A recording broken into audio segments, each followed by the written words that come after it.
Good morning friends. अगर आप किसी गवर्नमेंट्स एग्ज़ाम की प्रिपरेशन करते हैं तो अभी हमारे चैनल को सब्सक्राइब कर लें, क्योंकि हम यहाँ पर एग्ज़ाम से रिलेटेड मोस्ट इम्पोर्टेंट क्वेश्चन लेकर आते हैं। आज हम इस क्लास में फिजिकल ज्योग्राफी के क्वेश्चन करने वाले हैं, जो सभी एग्ज़ाम के लिए इम्पोर्टेंट है। तो बिना देर करते हम क्वेश्चन की ओर बढ़ते हैं। चलिए, स्क्रीन पर फर्स्ट क्वेश्चन आ चुका है, तो आप इन क्वेश्चन का आंसर करेंगे। क्वेश्चन को ध्यान से पढ़ेंगे। क्वेश्चन फर्स्ट स्क्रीन पर शो हो चुका है, तो पहले आप इसको आंसर करें, उसके बाद हम आंसर करते हैं। किसी स्थान पर उच्च ज्वार भाटाओं में कितना अंतराल होता है? तो किसी स्थान पर जो उच्च ज्वार भाटाओं होते हैं, दो ज्वार भाटाओं के बीच कितना का डिफरेंस होता है? तो कितने के डिफरेंस होते हैं? तो 12 घंटे 26 मिनट के डिफरेंस होते हैं। यहाँ पे ऑप्शन हम इसलिए नहीं रखे हैं, ने ऑप्शन का नाम नहीं दिए हैं, क्योंकि option A B C D लिख देने से ऑप्शन याद हो जाता है, लेकिन क्वेश्चन का आंसर याद नहीं हो पाता है। इसलिए हम ऑप्शन को हटा दिए हैं, केवल आंसर को लिखें। इस तरह से याद बहुत ही अच्छी तरह से होगा और सटीक होगा। तो दो ज्वार भाटाओं के बीच में समय का अंतराल कितना होता है? 12 घंटा 26 मिनट का होता है। तो 12 घंटा 26 मिनट का डिफरेंस होता है। चलिए नेक्स्ट क्वेश्चन की ओर बढ़ते हैं। चलिए, क्वेश्चन नंबर 2 स्क्रीन पर आ चुका है। क्षुद्र ग्रह सूर्य के चारों ओर किनके बीच चक्कर लगाते हैं?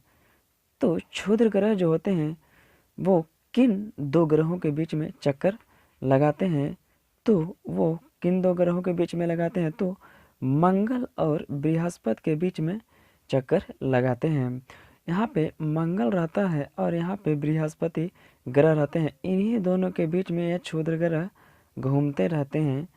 तो क्षुद्र ग्रह किन दो ग्रहों के बीच में रहते हैं? तो मंगल और बृहस्पति के बीच में होते हैं। नेक्स्ट क्वेश्चन, क्वेश्चन नंबर 3 का आंसर करें। क्वेश्चन नंबर 3 का आंसर करें। निम्नलिखित में से कौन से ग्रह पर जल का चक्र मौजूद है? तो जल का चक्र किस ग्रह पर उपस्थित है? तो कौन से ग्रह पर उपस्थित है? तो एक ही ग्रह है जहाँ पे जल का जो है चक्र मौजूद है, वो है हमारा पृथ्वी। तो पृथ्वी पर ही जल का चक्र उपस्थित है। चलिए अगला क्वेश्चन की ओर बढ़ते हैं। क्वेश्चन 4 का आंसर करें। आकार के संदर्भ में वरुण हमारे सौरमंडल में कौन से स्थान पर आता है? आकार के संदर्भ में वरुण हमारे सौरमंडल के कौन से स्थान पर आता है? तो वरुण का जो सौरमंडल में जो स्थान आता है वो कौन सा आता है? तो वो चौथे स्थान पर आते हैं, यानी फोर्थ। कौन से स्थान पर आते हैं? तो फोर्थ पर आते हैं, फोर्थ रैंक पर आते हैं। कौन सा? तो वरुण हमारा कौन सा आता है? तो वरुण जो होता है वो चौथे स्थान पर आता है। चलिए क्वेश्चन अगला करते हैं। चलिए क्वेश्चन 5वां का आंसर करें। निम्नोक्त ग्रहों में से किसको पृथ्वी का जुड़वा ग्रह कहा जाता? तो पृथ्वी का जुड़वा ग्रह किसे कहा जाता है? तो शुक्र को पृथ्वी का जुड़वा ग्रह कहा जाता है। और सबसे गर्म ग्रह भी शुक्र को ही कहा जाता है, गर्म ग्रह भी शुक्र को कहा जाता है। और चमकीला चमकीला ग्रह भी शुक्र को ही कहा जाता है। तो याद रखेंगे। चलिए क्वेश्चन नंबर नेक्स्ट की ओर चलते हैं। क्वेश्चन 6, निम्नलिखित में से किस ग्रह का कोई चांद या उपग्रह नहीं है? यानी कि वह कौन सा ग्रह है जिसका कोई भी उपग्रह नहीं है? तो वह कौन सा ग्रह है जिसका कोई भी उपग्रह नहीं है? तो वह बुध जो है, इसका किसी भी प्रकार का कोई उपग्रह स्थित नहीं है। मंगल पर 2 ग्रह स्थित हैं। कौन कौन से स्थित हैं? तो फोबोस, पहला तो है फोबोस और दूसरा है डिबोस। कौन सा? डिबोस है। तो इस तरह से याद रखेंगे। पहला पर है फोबोस और दूसरा है डिवोस। ये मंगल ग्रह पर स्थित है। और कौन से ग्रह पर उपग्रह स्थित नहीं है? तो बुध पर स्थित नहीं है। चलिए क्वेश्चन 7 का आंसर करें। सूर्य का पृष्ठीय तापमान आंका कितना होता है? तो सूर्य का जो सतह होता है उसका टेम्परेचर कितना होता है? तो वह एक कॉमन सी बात है, 6000 सेंटीग्रेड होते हैं। तो सूर्य का जो सूर्य होते हैं तो इसका जो यहाँ का जो हीट होता है वो कितना होता है? तो यहाँ का हीट 6000 डिग्री सेल्सियस होते हैं। ये क्वेश्चन 8 का हमारे सौरमंडल में हमारे सौरमंडल का सबसे चमकीला ग्रह है। तो सौरमंडल का सबसे चमकीला ग्रह कौन सा है? तो कौन सा है? तो शुक्र है। अभी कुछ देर पहले हमने बताया कि सूर्य का सबसे चमकीला ग्रह कौन सा है? तो शुक्र है। और सबसे गर्म ग्रह की बात किया जाए तो भी शुक्र है। फिर से लिख देते हैं कि यह सबसे गर्म ग्रह है। कौन सा है? तो गर्म ग्रह भी है और चमकीला ग्रह भी है। तो चमकीला ग्रह दोनों कौन सा है? तो शुक्र हो जाएगा। चलिए नेक्स्ट क्वेश्चन की ओर चलते हैं। क्वेश्चन 9 का आंसर करें। निम्नलिखित में से किसको लाल ग्रह कहा जाता है? तो बताएं कि किन ग्रह को लाल ग्रह के नाम से जाना जाता है? तो किन ग्रह को जाना जाता है? तो हमारे मंगल ग्रह को लाल ग्रह के रूप में माना जाता है। और मंगल पर कितने? तो 2 उपग्रह स्थित है। कितने उपग्रह स्थित है? 2 उपग्रह स्थित है। मंगल का 2 उपग्रह है। जो कौन कौन सा है? तो फोबोस है और एक डिमोस है। चलिए नेक्स्ट क्वेश्चन की ओर चलते हैं। आकाशगंगा मंदाकिनी सबसे पहले देखी थी। यानी आकाशगंगा जिसे मंदाकिनी कहते हैं, सबसे पहले किसने देखी थी? तो आकाशगंगा मंदाकिनी को सबसे पहले किसने देखा था? तो गैलीलियो ने देखा था। तो इस प्रकार हमारा गैलीलियो सही आंसर हो जाएगा। ये अगला क्वेश्चन करते हैं। चलिए क्वेश्चन 11 का आंसर करें। सौरमंडल का सबसे अधिक गर्म ग्रह कौन सा है? अभी कुछ देर पहले हमने बताया है तो आपको याद होगा। तो इस क्वेश्चन का आंसर करें कि सौर मंडल का सबसे अधिक गर्म ग्रह कौन सा है? बताइए। तो कौन सा है? तो शुक्र है। कौन सा ग्रह है? तो शुक्र जो है सौरमंडल का सबसे अधिक गर्म ग्रह है। अगले क्वेश्चन की ओर चलते हैं। चलिए क्वेश्चन नंबर 12। सूर्य के वर्णमंडल में गैसों के तूफान दिखाई देते हैं। तो ये जो सूर्य होता है इसके एक अंदर में गैस जैसी तूफान सी दिखाई देती है। तो यह जो होती है कब होता है? ऐसी सिचुएशन कब दिखाई पड़ता है? तो सूर्य में जो होता है वर्णमंडल के समय तूफान कब दिखाई देता है? जब सूर्य ग्रहण लगता है उसी के दौरान दिखाई देता है। तो सूर्य ग्रहण के दौरान उसका जो वायुमंडल में जो होता है गैस का तूफान दिखाई देता है, एकदम झोंका सा दिखाई पड़ता है। चलिए क्वेश्चन नंबर 13 का आंसर करें। क्वेश्चन 13 का आंसर करें। यदि हम समुद्र तट पर बैठकर 2 सूर्यास्तों के बीच बीतने वाले समय को मापे तो उससे हम अनुमान लगा सकते हैं। यानी कि अगर हम समुद्र के तट पर बैठकर 2 सूर्यास्त यानी कि 2 सूर्यास्त के बीच की अगर हम टाइम को नाप ले, टाइम को मेजरमेंट कर लें, तो उससे हमें किस चीज़ का पता चलता है? तो किस चीज़ का पता चलता है? तो किस चीज़ का? तो पृथ्वी की त्रिज्या के बारे में हमें पता चलता है। यानी सूर्य जो है, सूर्य जब सूर्यास्त होता है, शाम के समय में सूर्यास्त होता है, तो समुद्र के तट पर बैठकर देखने से पता चलता है कि पृथ्वी की जो त्रिज्या है कितनी बड़ी है। यानी बड़ा छोटा के बारे में अनुमान लगता है। तो किस चीज़ का लगता है? तो पृथ्वी की त्रिज्या की, रेडियस की। क्वेश्चन नेक्स्ट की ओर बढ़ते हैं। कहता है क्वेश्चन 14 कहता है सौरमंडल के 4 सबसे विशाल ग्रह अवरोही ग्रह में हैं। यानी कि सौरमंडल के 4 सबसे विशाल ग्रह कौन कौन सी है? तो सौरमंडल की सबसे विशाल ग्रह कौन कौन सी है बताइए। तो कौन कौन सी है? तो बृहस्पति है, शनि है, यूरेनस है और नेपच्यून है। इस सौरमंडल की जो है 4 सबसे विशाल ग्रह हैं और इसका कभी कभी एग्जाम में इन ऑर्डर भी पूछ दिया जाता है, तो साथ में ऑर्डर को भी याद रखेंगे। पहला है बृहस्पति, बृहस्पति को शुक्र को छोड़कर फिर है शनि। उसके बाद अंतिम में 2 चीज़ें कौन कौन सी है? तो अरुण और वरुण है। तो साइज के आकार से जो है सबसे विशाल ग्रह कौन सा है? तो ये 4 हैं। अगर केवल सबसे बड़ा ग्रह सौरमंडल की देखी जाए तो वो सबसे बड़ा केवल कौन है? तो वो बृहस्पति है। चलिए क्वेश्चन 15 का आंसर करें। हमारे सौरमंडल में सबसे बड़ा ग्रह है।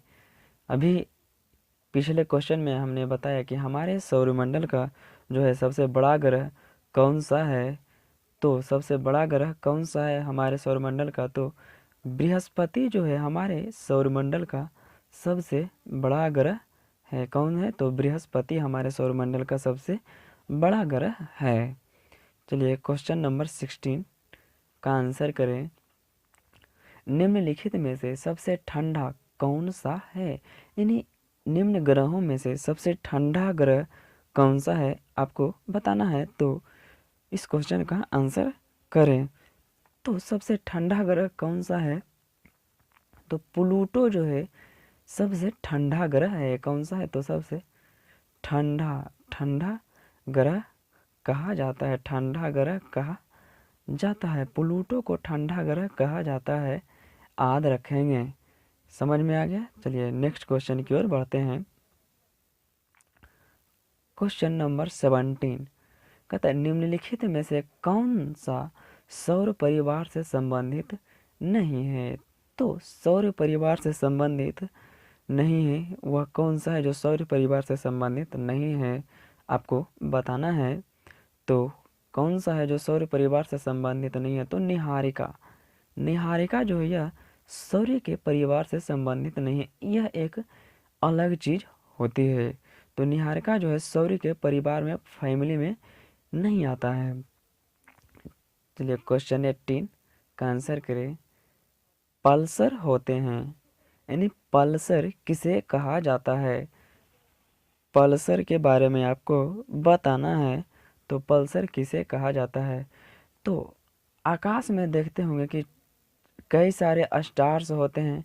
तो जब स्टार तेजी से घूमता है, जो केवल जो तेजी से घूमता है वही केवल उसको हम लोग क्या कहते हैं? पल्सर कहा जाता है। जो काफ़ी गति में रहता है, यानी तेजी से घूमने वाले तारे को पल्सर कहा जाता है। तो तेजी से घूमने वाले तारे को क्या कहा जाता है? पल्सर। पल्सर से याद रखते हैं पल्सर T20। पल्सर जो हमारा बाइक होता है, मोटरसाइकिल, उससे भी याद रख सकते हैं कि T20 पल्सर जो है स्पीड भागता है। तो स्पीड जो तारे हैं चलने वाले को क्या कहते हैं? पल्सर कहा जाता है। नेक्स्ट क्वेश्चन, क्वेश्चन 19 का आंसर करें। निम्नलिखित में से पृथ्वी से कौन सा खगोलीय पिंड की दूरी सबसे अधिक है? यानी कि खगोलीय पिंड की दूरी में जो है सबसे अधिक दूरी पर कौन है? तो बताइए, फटाक सा इस क्वेश्चन का आंसर करें। तो पृथ्वी के कौन सा खगोलीय पिंड की दूरी सबसे अधिक है? तो प्लूटो की जो दूरी है वो क्या है? सबसे अधिक है। इस तरह से इस क्वेश्चन को याद रखें और ऐसे क्वेश्चन एग्जाम में अक्सर पूछे जाते हैं, तो क्वेश्चन को मिस ना करें। तो सबसे खगोलीय पृथ्वी के जो धरातल है, यानी कि पृथ्वी से खगोलीय पिंड से जो सबसे अधिक दूरी पर है वो क्या है? तो वो प्लूटो है।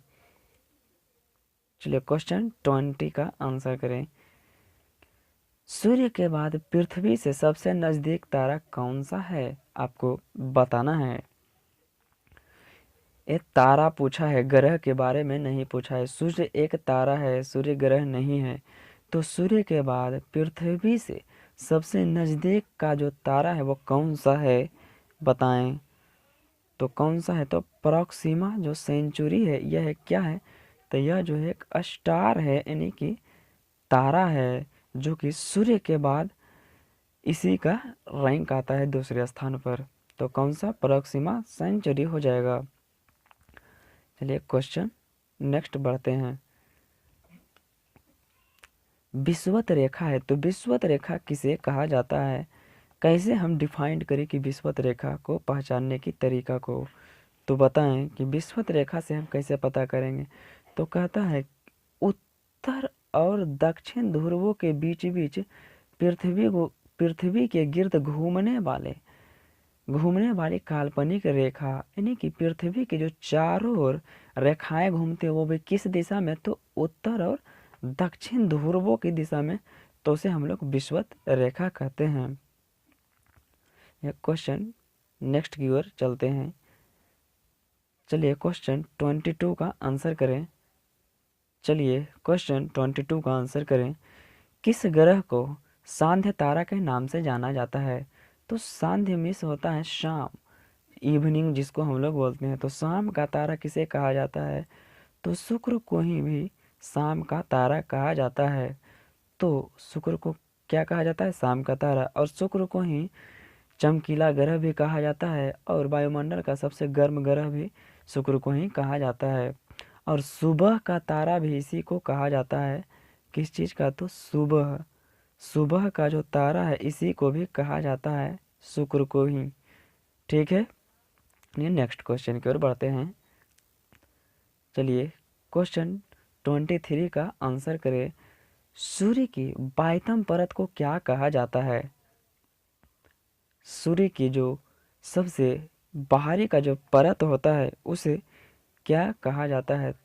तो क्या कहा जाता है, उसे किरीट कहा जाता है, जिसे कोरोना भी कहते हैं। और हाल ही में कोरोना ने 2020 की पूरी धज्जियां उड़ा दी है। तो भगवान न करे कि ऐसी हो। तो चलिए क्वेश्चन को केवल करें कि सूर्य की बाह्यतम परत को क्या कहा जाता है, किरीट को कहा जाता है। कोरोना कभी नहीं पढ़ेंगे, कोरोना ऐसी झटका दे चुका है। तो कोरोना ना आद कर करके किरीट रखेंगे। तो सूर्य की बाह्यतम परत को क्या कहा जाता है, तो किरीट कहा जाता है। चलिए क्वेश्चन नेक्स्ट। उस आकाश गंगा का नाम क्या है जिसमें पृथ्वी एक ग्रह है। तो उस आकाश गंगा का नाम क्या है जिसमें पृथ्वी भी एक ग्रह का काम करता है। यानी पृथ्वी की जो गिनती होती है उसमें ग्रह का होता है। तो किस में किया जाता है, तो दूध मेखला में जो है पृथ्वी को ग्रह के रूप में जाना जाता है। चलिए नेक्स्ट क्वेश्चन, और ये इस आज के क्लास का लास्ट का क्वेश्चन है। चलिए क्वेश्चन 25 का आंसर करें। पूरब से पश्चिम की ओर परिक्रमण करने वाले ग्रह का नाम बताएं। तो पूर्व से पश्चिम की ओर जो ग्रह है वो कौन है, जो पूरब से पश्चिम की ओर घूमता है, परिक्रमा करता है।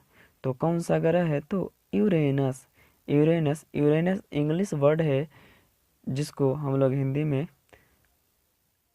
याद रख सकते हैं क्या। तो यूरेनस को अरुण कहा जाता है। क्या, यूरेनस को अरुण कहा जाता है। तो अरुण ग्रह जो होता है वो पूरब से पश्चिम की ओर परिक्रमण करने वाली ग्रह होती है। तो ये थे हमारे आज के टॉप 25 जो थे वो क्या थे, ज्योग्राफी के क्वेश्चन थे। क्या थे, जियोग्राफी के क्वेश्चन थे, और ये फिजिकल ज्योग्राफी के क्वेश्चन थे। और ये सभी एग्जाम के लिए रिलेटेड इम्पोर्टेंस रखता है। तो इस वीडियो को ज़्यादा से ज़्यादा शेयर करें ताकि आपको भी पता चले कि आप इसमें कितना स्कोरिंग करते हैं, और स्कोरिंग को कमेंट बॉक्स में शेयर करें।